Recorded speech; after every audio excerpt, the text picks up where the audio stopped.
بسم الله الرحمن الرحيم نحمد الله تعالى ونصلي على رسوله الكريم أما بعد قال الله تعالى في كتابه المجيد بعد أعوذ بالله من الشيطان الرجيم بسم الله الرحمن الرحيم الحمد لله الذي أنزل على عبده الكتاب ولم يجعل له عوجا صدق الله العظيم. My dear respected brothers, elders, friends and youngsters, Assalamu alaikum wa rahmatullahi wa barakatuh. It is a great blessing and mercy of Allah subhanahu wa ta'ala that He has once again allowed us to gather here on this blessed day of Friday, and that He has allowed us to see another one of these very great and very blessed days, alhamdulillah.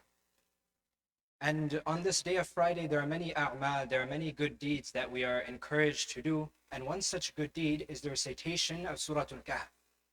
And now we hear in a few narrations the virtues of reciting this blessed surah. In one narration of Rasul sallallahu alayhi wa sallam, he says that whosoever recites Surah Al-Kahf on the day of Friday, he will find that his week will be enlightened, his week will be full of nur until the next Friday. And in another narration, which we hear more often as well, is that Rasul sallallahu alayhi wa sallam says that whosoever recites Surah Al-Kahf on the day of Friday, then he will be protected from the trials and the tribulations of Dajjal. And when we say read Surah Al-Kahf, it doesn't just mean to open the book and to recite the surah, but rather it means to really try and understand what Surah Al-Kahf is all about, to try and understand what lessons Allah subhanahu wa ta'ala wants us to take from this surah, and to have full belief in what Allah subhanahu wa ta'ala is telling us, and to read it with full conviction and full yaqeen, and so on and so forth. So today, what I'd like to talk about is the connection between Surah Al-Kahf and these trials and tribulations of Dajjal. That why did Rasul sallallahu alayhi wa sallam say that whosoever recites Surah Al-Kahf on the day of Friday, he'll be protected from the trials and tribulations of Dajjal? What connection, what relation is there between Surah Al-Kahf and these trials? So now first, let us talk about what exactly Dajjal refers to. So there's two main things that Dajjal refers to. Number one is the actual main Dajjal that we hear about and that we speak about. The Dajjal that will be one of the major signs of the Day of Judgment. But the second thing that it refers to is anything that comes at any time that is related with the trials that Dajjal will bring. When Dajjal comes, he will bring many trials and tribulations. He will bring many fitan, and anything which is related to these fitnas, anything which is surrounding these fitnas, even during this time, these can also fall under the categories of the fitnas and the trials of Dajjal. So now what are the trials that Dajjal will bring? There are four main things. Number one, Dajjal will bring the fitna, the trial of our iman, of our deen, of our religion. Dajjal will try to take away from us our deen. He will try to snatch our deen away from us. Dajjal will come and he will say that I am the God, and he will tell us to believe in him. He will tell us to disbelieve in Allah and to believe in him. And this is the first trial that Dajjal will bring. And during the time of Dajjal, there will be many other trials going on. There will be many droughts and famines that will be happening. People will be starving, people will be suffering, and Dajjal will be given the power to give people food and drink. He will tell the people that you need only believe in me. Just believe in me and I'll give you food, I'll give you drink. I will make sure that you do not starve, that you do not die of starvation. And so through this manner, Dajjal will try and steal away our iman. He will try to take away our iman. May Allah protect us from that. But even if we look at our current time today, we see similar things happening. What do we see? We see around the world, there's many economies, and they're all dependent on one or two larger economies. And these people will tell them that if you do what we tell you to do, if you listen to what we tell you to do, if you do exactly as we want you to do, then we will help you and we will treat you in a good manner and we will boost your economy and we will trade with you and this and that. And what do they say? They say that if you disobey us, if you do something we do not want you to do, if you go against what we tell you to do, then we will harm your economy, we'll damage your economy, we'll put sanctions on you, we'll go against you, and many other things. So may Allah protect us from all of these things. We see the trials and tribulations of Dajjal already coming into our lives. The second trial that Dajjal will bring is one that we just touched upon a bit, which is the trial of wealth, the trial of mal. That during the time of Dajjal, there will be all these droughts and famines going on, and Dajjal will be given the power over water. He will be given the power to make water flow to the crops. He will say that if you believe in me and you say that I am the God, only then will I allow the water to reach your crops. Only then will I allow your farms to be irrigated. Otherwise, I will remove the water from your crops and you will die of starvation, you will die of hunger. So this is the second trial that Dajjal will bring. The third trial is the trial of ilm, the trial of knowledge. And what exactly is meant by this is that the things which are right will be considered wrong, and the things which are wrong will be considered right. And the people of knowledge, the people who are upright, and the people who are knowledgeable and righteous, they will be considered ignorant. They will be considered as having no knowledge. And the people who are ignorant, the people who do not have any knowledge, the people who do not have this ilm, they will be considered knowledgeable. To the point that the people who are knowledgeable, the people who are righteous and who do good deeds, they will be fought and they will be killed until there is no one left of knowledge on the earth. And then at that point, there will only be the ignorant people left on the earth. And once these people come into power, and once these people start giving rulings, they will misguide themselves and they will misguide many others alongside them. And nowadays we see similar things happening already. The news and the media outlets, what do we see? We see them telling us all these different stories and all these different things happening around the world. And we often believe them without even a second thought. We believe everything they're saying without even giving it a second thought. Whereas, what does Allah subhanahu wa ta'ala tell us in the Quran? He says that if a believer, if a Muslim comes to you who is a sinner, and he comes to you with some news about someone, some news regarding someone, then don't believe in that news until you have verified it. Before you believe in it, make sure it is true. Otherwise, you may believe in something which becomes a means of regret for you later on down the line. Or you may believe in something which becomes a means of accusing someone of something that they did not actually do. So now this is how we should act in regards to the believers. What about if someone who is a non-believer comes to us? Or what about if someone who is not just a non-believer, but a sworn enemy of Islam, an open and clear enemy of Islam comes to us? The news and the media, they tell us these stories and we believe them without even thinking. We believe them over our own Muslim brothers. We believe the news over the teachings of Rasul sallallahu alaihi wasallam. May Allah subhanahu wa ta'ala protect us from this as well. And the fourth trial that Dajjal will bring is the trial of power, the trial of authority. So there are people who desire to have power and authority and influence in the world. And what they do is that they worship shaitan, or they'll begin to worship Dajjal. And through doing this, they will be given some measure of power. They will be given some measure of authority over the people. And they're able to influence the people because of this. And we see this nowadays as well. We see on the news, we see on TV, we see everywhere that there's these celebrities and there's these famous people who are going against the teachings of Islam, who are in openly against the teachings of Islam. And yet, nowadays, these are the very same people that we aspire to follow. We and our kids, they see these people and they see the lives that they are living. And they see the things that they are doing, and they want to follow them. They want to do the same things that they are doing, even though they are preaching immorality. They are preaching against Rasul sallallahu alaihi wasallam, against the Quran and the Sunnah. And the only way we can stay protected from all of this is through the help and the mercy of Allah subhanahu wa ta'ala. This is another thing that we should keep in mind. So now, the four trials that the Dajjal will bring, just to recap quickly, is number one, the trial of our iman, of safeguarding our iman. Number two, the trial of wealth and poverty. Number three, the trial of ilm. And number four, the trial of power and authority. So now let's go back to Surah Al-Kahf. What does Allah subhanahu wa ta'ala tell us in Surah Al-Kahf? Allah subhanahu wa ta'ala mentions four stories. And it's very, very beautiful how these four stories are connected with the four trials of Dajjal.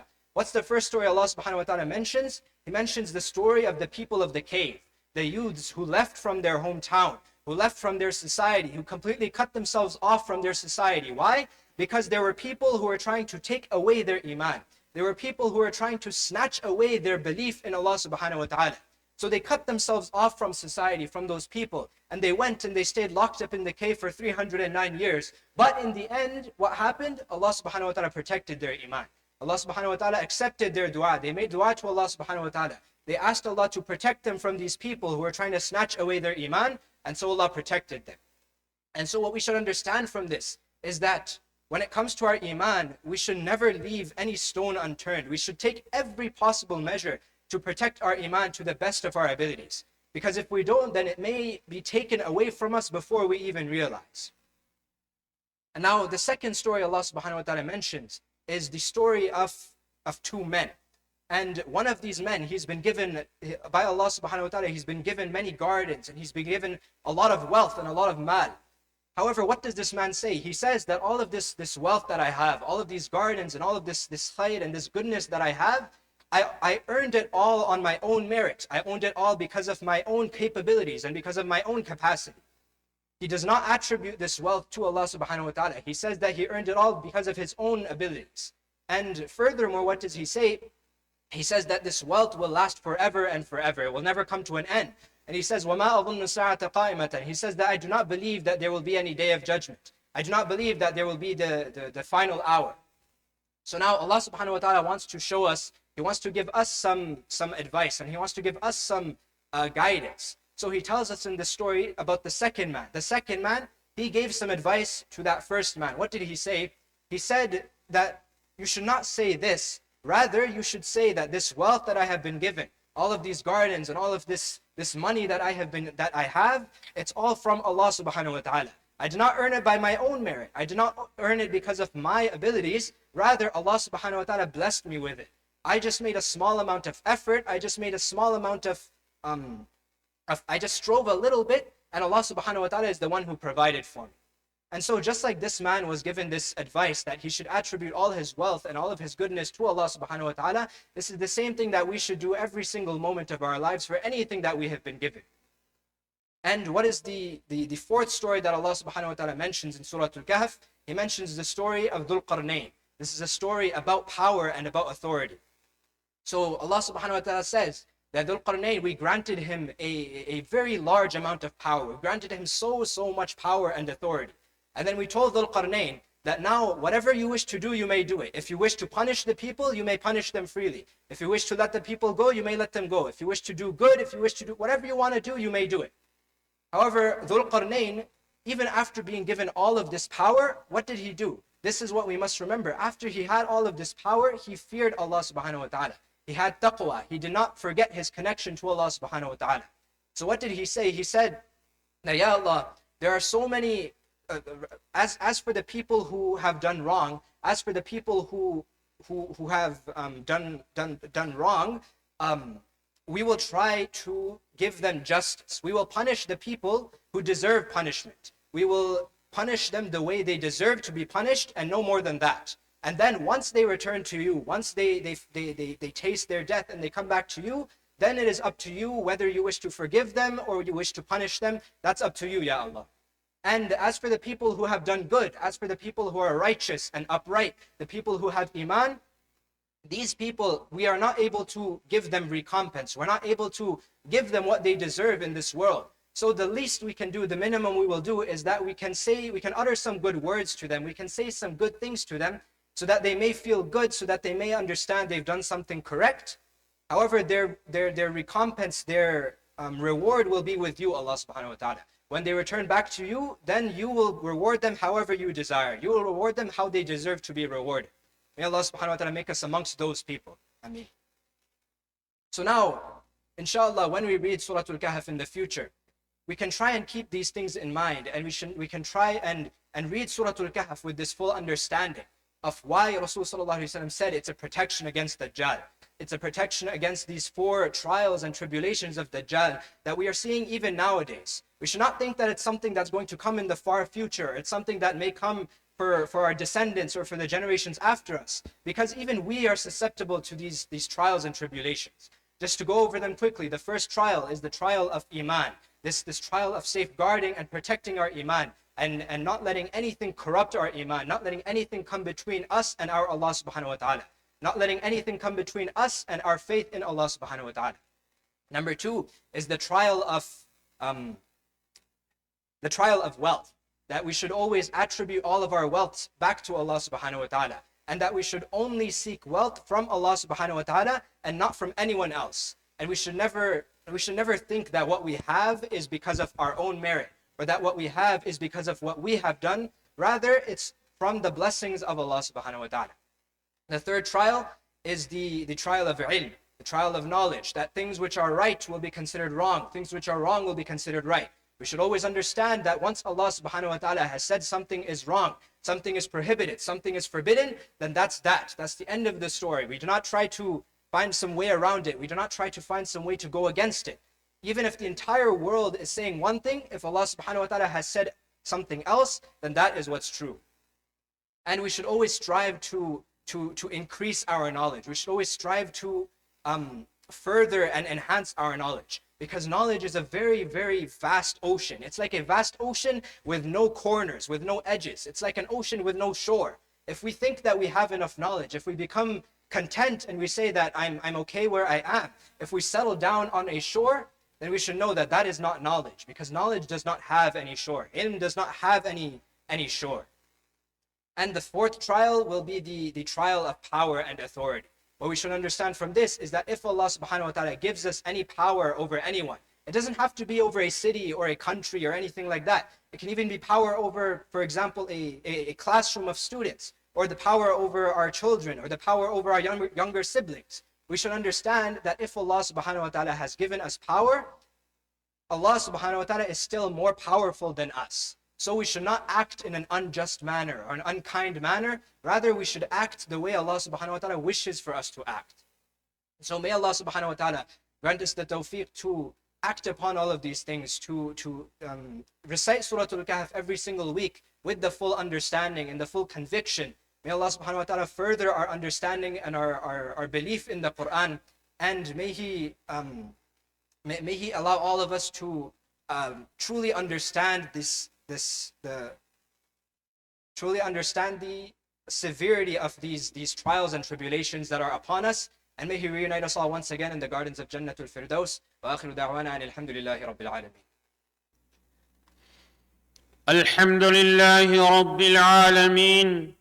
اختار لعباده الإسلام دينا ورفع قدر من تمسك بآداب هذا الدين ووقف عند حدوده، وأشهد أن لا إله إلا الله وحده لا شريك له، له الملك وله الحمد وهو على كل شيء قدير.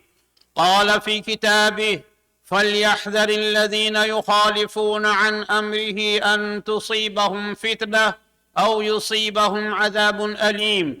وأشهد أن سيدنا محمدًا عبد الله ورسوله، خير رسول أدى الأمانة وبلغ الرسالة.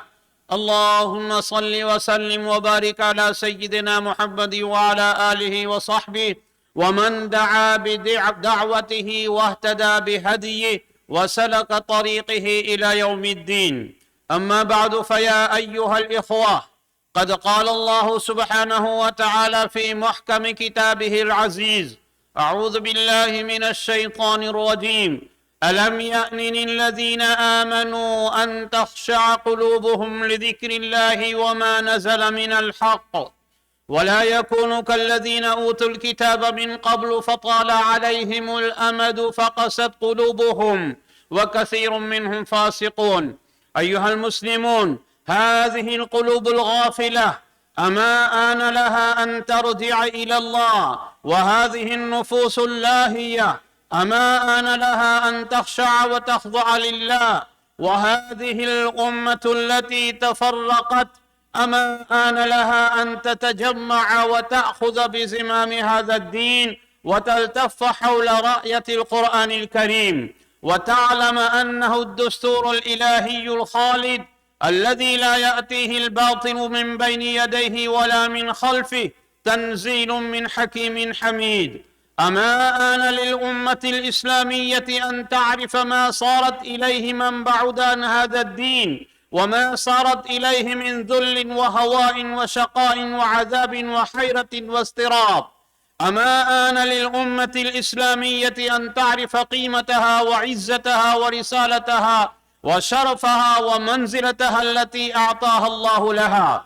وكذلك جعلناكم أمة وسطا لتكونوا شهداء على الناس ويكون الرسول عليكم شهيدا.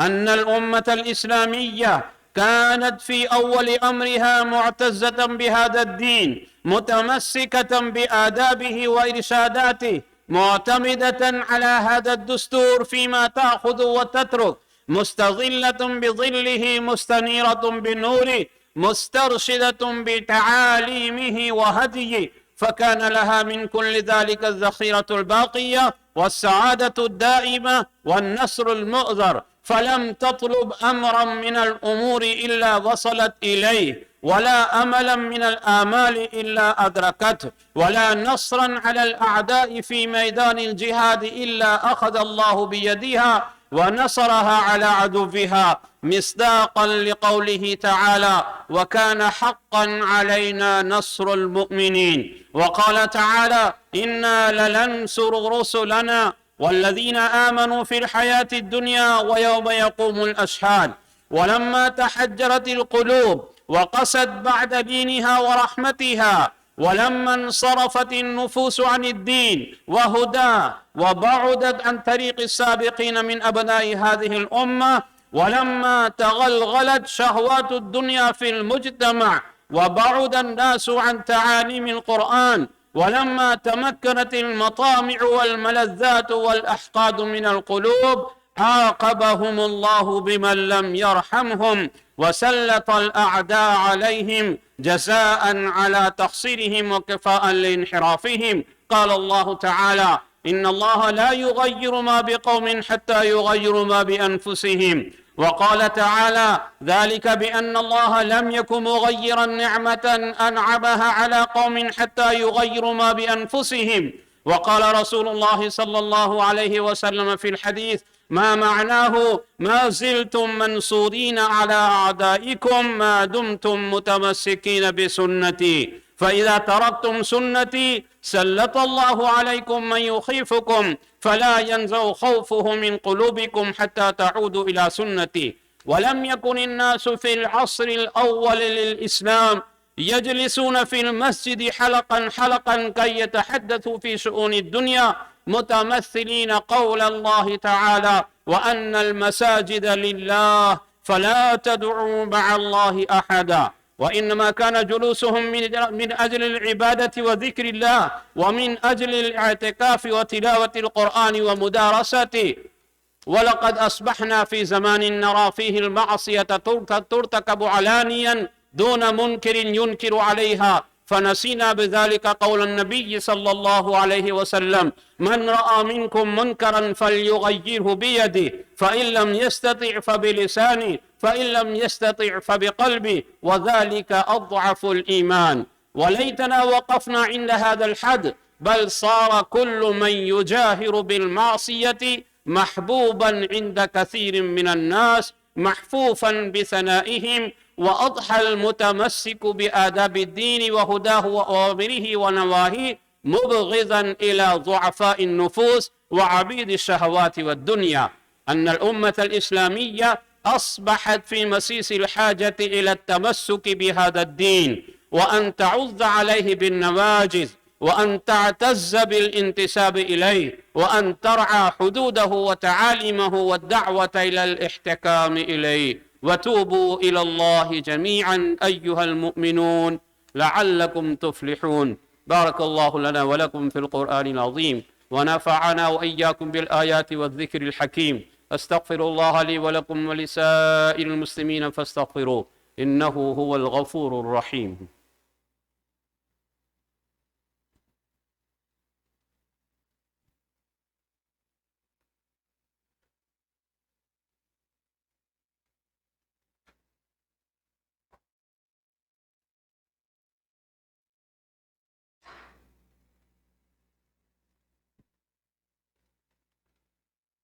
الحمد لله نحمده ونستعينه ونستغفره ونؤمن به ونتوكل عليه، ونعوذ بالله من شرور أنفسنا ومن سيئات أعمالنا. من يهده الله فلا مضل له ومن يضلله فلا هادي له، ونشهد أن لا إله إلا الله وحده لا شريك له، ونشهد أن سيدنا ونبينا ومولانا محمدا عبده ورسوله صلى الله تعالى عليه وعلى آله وأصحابه وبارك وسلم تسليما كثيرا كثيرا. أما بعد، فقد قال الله سبحانه وتعالى مخبرا وآمرا: إن الله وملائكته يصلون على النبي يا أيها الذين آمنوا صلوا عليه وسلموا تسليما اللهم صل على محمد عبدك ورسولك وصل على المؤمنين والمؤمنات والمسلمين والمسلمات خصوصا على أمير المؤمنين سيدنا أبي بكر الصديق رضي الله تعالى عنه وعلى أمير المؤمنين سيدنا عمر بن الخطاب رضي الله تعالى عنه وعلى أمير المؤمنين سيدنا عثمان بن عفان رضي الله تعالى عنه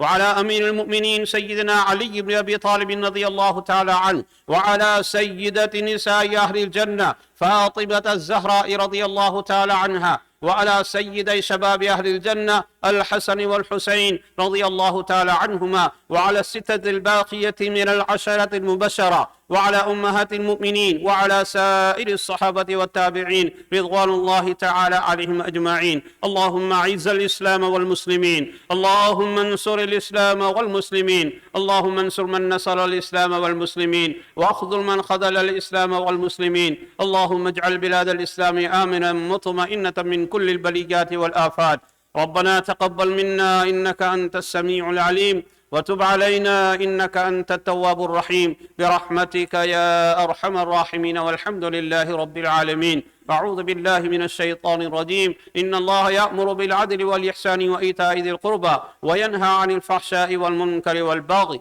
يعظكم لعلكم تذكرون فاذكروني أذكركم واشكروا لي ولا تكفرون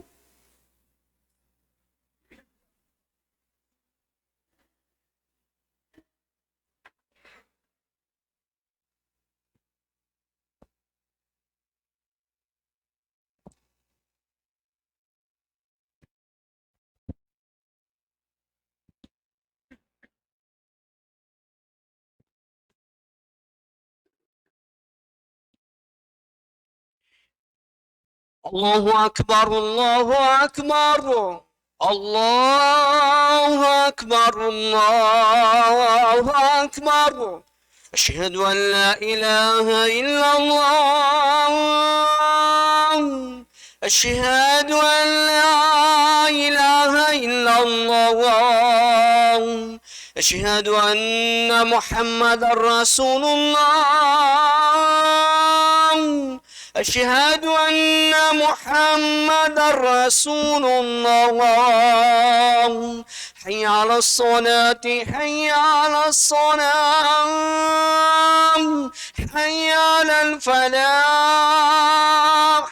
حي على الفلاح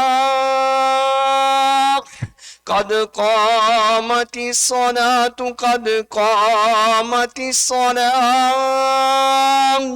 الله أكبر الله أكبر لا إله إلا الله الله أكبر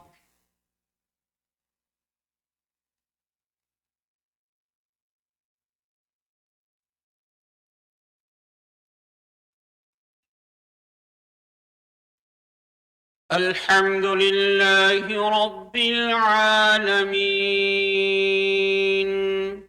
الرحمن الرحيم مالك يوم الدين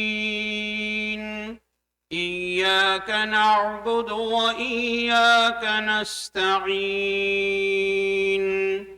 اهدنا الصراط المستقيم صراط الذين أنعمت عليهم غير المغضوب عليهم ولا الضالين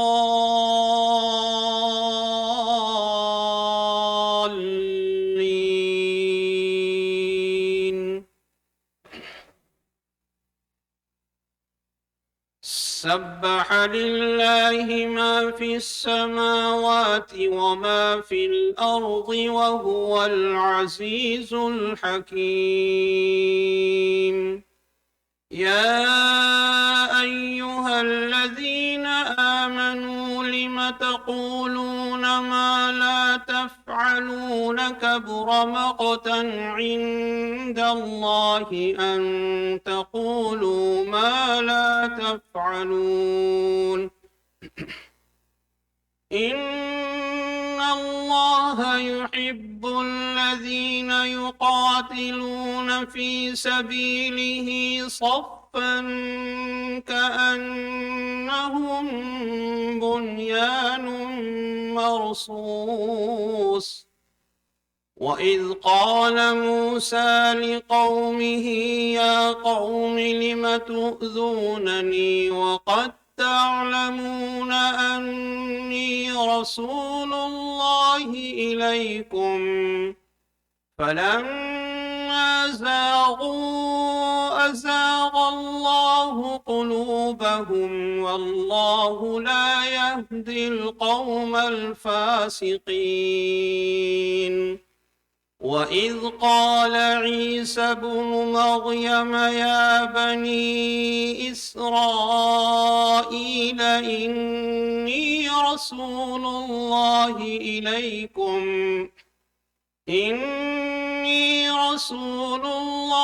إليكم مصدقا لما بين يدي من التوراة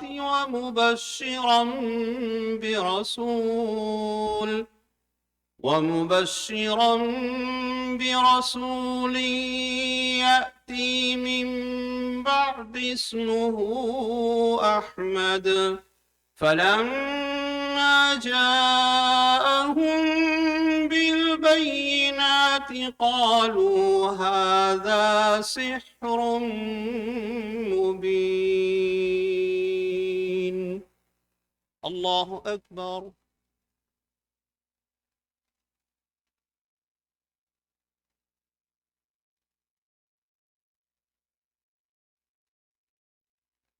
سمع الله لمن حمده. الله أكبر.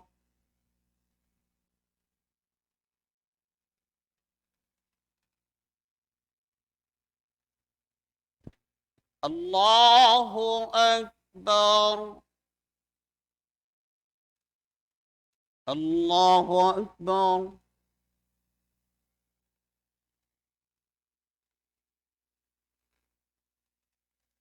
سبحان ربي. الله أكبر. الحمد لله رب العالمين الرحمن الرحيم مالك يوم الدين إياك نعبد وإياك نستعين اهدنا الصراط المستقيم صراط الذين أنعمت عليهم غير المغضوب عليهم ولا الضالين.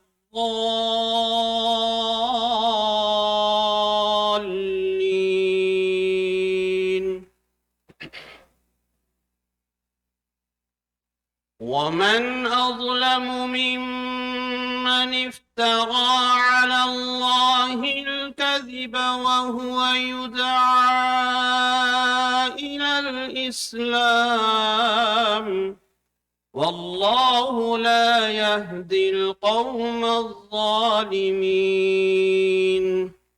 يريدون ليطفئوا نور الله بأفواههم والله متم نوره ولو كره الكافرون.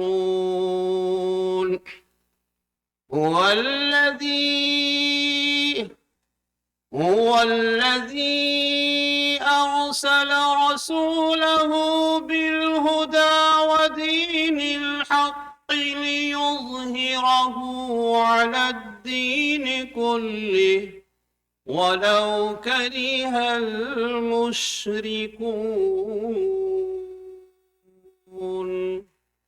الله أكبر.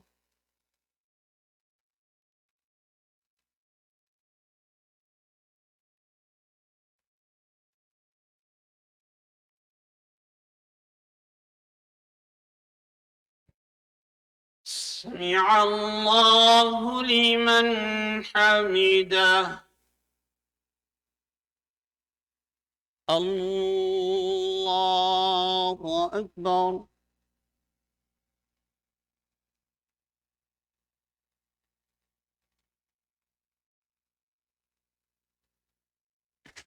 الله أكبر.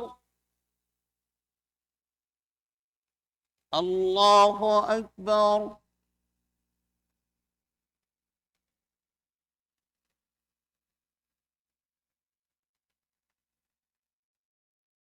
الله أكبر.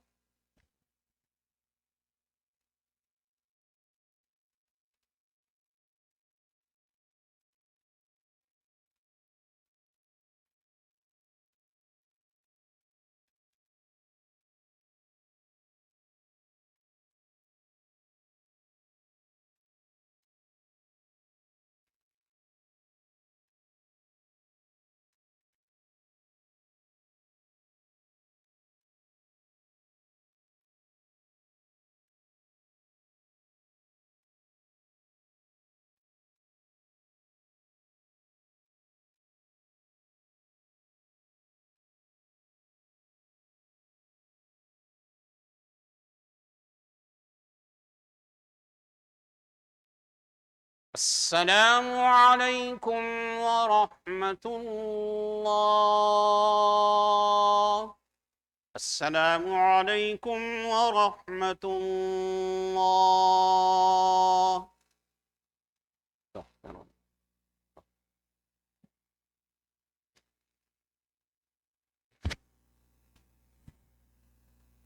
بسم الله الرحمن الرحيم. الحمد لله رب العالمين والعاقبة للمتقين والصلاة والسلام على رسوله سيدنا محمد وآله وأصحابه أجمعين.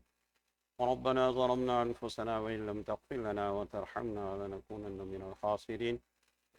ربنا لا تزغ قلوبنا بعد إذ هديتنا وهب لنا من لدنك رحمة إنك أنت الوهاب. ربنا اغفر لنا ولإخواننا الذين سبقونا بالإيمان ولا تجعل في قلوبنا غلا للذين آمنوا ربنا إنك رؤوف رحيم. اللهم احفظنا من كل بلاء الدنيا وعذاب القبر ونجنا من عذاب النار.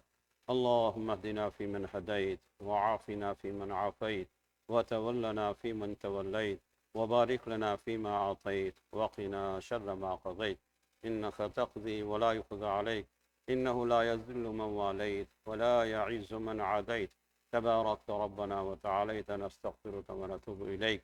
اللهم اغفر للمؤمنين والمؤمنات والمسلمين والمسلمات وألف بين قلوبهم وأصلح ذات بينهم وانصرهم على عدوك وعدوهم.